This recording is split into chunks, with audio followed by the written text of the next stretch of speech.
북한에서 치사율 100%의 아프리카 돼지열병이 발생했다는 공식 발표가 나오면서 방역당국에 비상이 걸렸습니다. 네, 정부는 북한 인접 지역의 농가에도 피해가 있을 것을 대비해서 접경 지역 10개 시군을 특별관리지역으로 정해서 차단 방역에 나서기로 했습니다.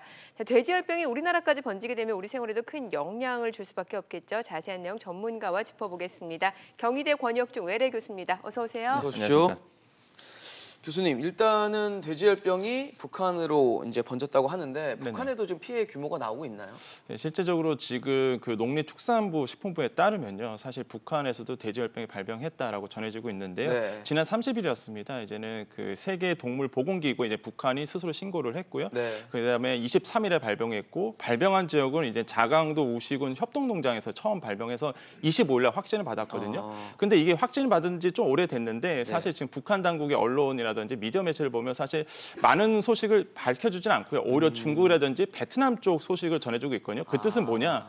발병에 대한 문제가 사실 이게 식량 자급의 문제로 연결이 되기 때문에 그렇죠. 북한 같은 경우에는 예. 이거를 쉬쉬하고 있다라는 표현이 좀 맞을 것 같습니다. 그래서 아직까지 나온 자료를 보면 피해 발생 규모라든지 이런 것은 아직 나오고 있지 않다라는 게 이제 팩트라고 보시면 되겠습니다. 네, 사실 이게 우리나라까지 이제 번지게 되면은 뭐 엄청난 타격이 예상될 수밖에 없을 것 같은데 지금 어떤 대책들을 정부에서 내놨나요? 네, 일단은 첫 번째로 말씀드리면 10개 시군구의 특별관리지역으로 지정을 했죠. 그러니까 초소를 세우게 되고요. 그 초소마다 이제 소독, 방역을 하게 됩니다. 네. 두 번째로는 적경접의 야생 울타리를 야생 돼지를 위해서 이제 울타리를 작업을 하고 있는데 그러니까 정부에서 가장 우려스러운 부분이 이겁니다. 그러니까 북한에서 야생 멧돼지가 넘어오는 경우인데 이런 것을 이제 차단하려고 하는 거고요. 사실 유럽에서 사실 이런 효과를 좀 봤어요. 그러니까 울타리 쳐서 좀 효과를 봤기 때문에 이런 부분에서 지금 포획틀 한 954개 정도, 그다음에 울타리 한 885개 이 정도 이제 설치하고 있고 무엇보다 폐사체 신고금이 올라갔습니다. 그러니까 야생 멧돼지의 폐사체 신고금이 이제 10만 원이었는데 이게 100만 원으로 상향했거든요. 그러니까 이런 부분에 좀 효과를 미칠 것이다라고 보고 있습니다.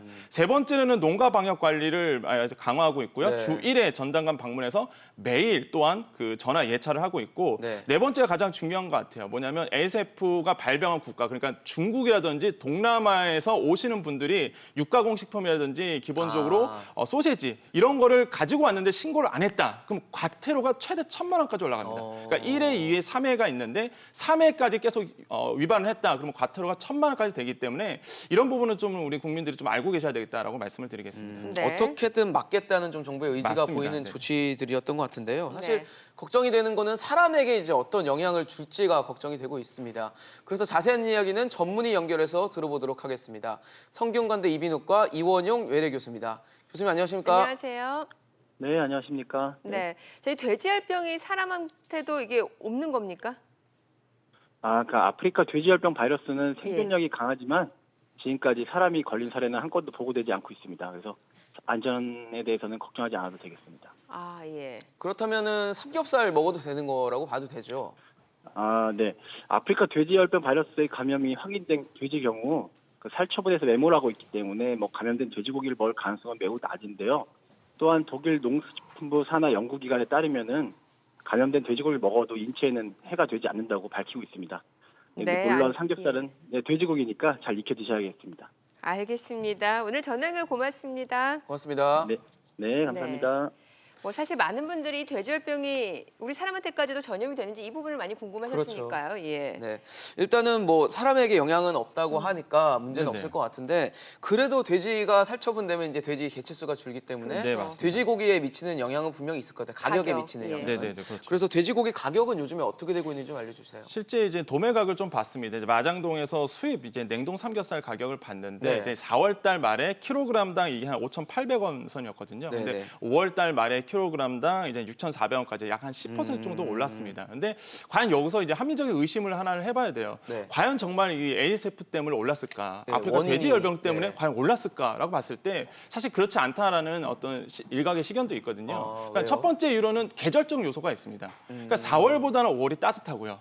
그러다 보니까 야외 활동도 많아지고 또 우리나라 같은 경우에는 또 돼지고기를 또 야외에서 많이 즐겨 먹기 때문에 계절적 요소 때문에 가격이 올라가요. 원래가 4월부터 5월까지는. 그래서 이런 부분도 있을 것이고 두 번째로는 유통의 문제도 있습니다. 사실 전염병의 육가공의 가격 메커니즘이 있어요. 항상. 그게 뭐냐면 항상 전염병에 걸리게 되면 초반에는 가격이 상승하게 됩니다. 왜냐하면 전염병에 걸리기 때문에 개체수가 좀 줄어들거든요. 네. 그러다 보면 가격이 좀 더 올라가게 되는데 문제가 여기서 생깁니다. 뭐냐면 유통업자들이 거기에서 말 그대로 물건을 이제 잠가주게 되거든요. 그러니까 가격이 오르면 팔려고 이제 유통 중간 단계에서 이제 가격을 오르면 팔려고 이제 묶어두는 경우가 있거든요.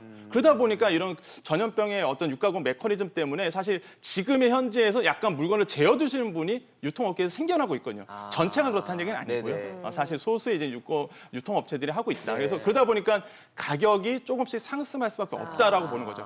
하지만은 이게 전염병이 만약에 창궐하게 되면 예. 당연히 국민들이 기피하기 때문에 그렇죠. 그 당시에는 이제 대체제인 어떤 뭐 말 그대로 닭고기의 닭고기나, 어떤 네. 가격이 또 오르게 되는 이런 어떤 메커니즘이 존재가 합니다. 그러면 이 돼지열병을 막을 수 있는 뭐 백신 같은 거는 따로 없는 건가요? 사실 지금까지의 뉴스나 아니면 보고서를 보면은요, 네. 사실 백신은 아직 개발되지 않았습니다. 그러다 보니까 말 그대로 살처분이 답인데, 네. 근데 중요한 거는 유럽에서 현재 이런 백신 개발을 하고 있거든요. 아무래도 유럽에서 좀 참고를 했기 때문에 그래서 지금은 개발 중에 있어도 아직까지는 이제 안전성 확보 때문에 아직은 뭐 나온 상태는 아니다라는 게 이제 팩트라고 말씀을 드리겠습니다. 네. 일단 뭐 돼지고기가 삼겹살에 미치는 영향, 가격적인 부분의 영향은 그렇게 없는 지금 상황이고 네네. 그래도 우리나라에 유입돼서 만약에 우리나라에서 창궐이 되면 네네. 경제적인 타격도 있을 것 같고요. 또 네. 양돈 산업만의 문제로 끝나진 않을 것이다라는 맞습니다. 얘기도 있는 것 같거든요. 네, 사실 이게 사례를 좀 봐야 됩니다. 사례 네. 연구를 좀 해보면은 2010년도 한 11월에서 그 다음 년도 4월까지 구제역이 좀 발병했었거든요. 그 당시에 피해 규모가 한 2조 7천억 정도가 됐었습니다. 물론 뭐 만약에 전염병의 어떤 치사율이 한 55%이기 때문에 구제역은 뭐 말 그대로 피해가 좀 적을 수도 있는데 사실 네. 구제역 같은 경우는 발급이 2개인 동물로 다 걸리거든요.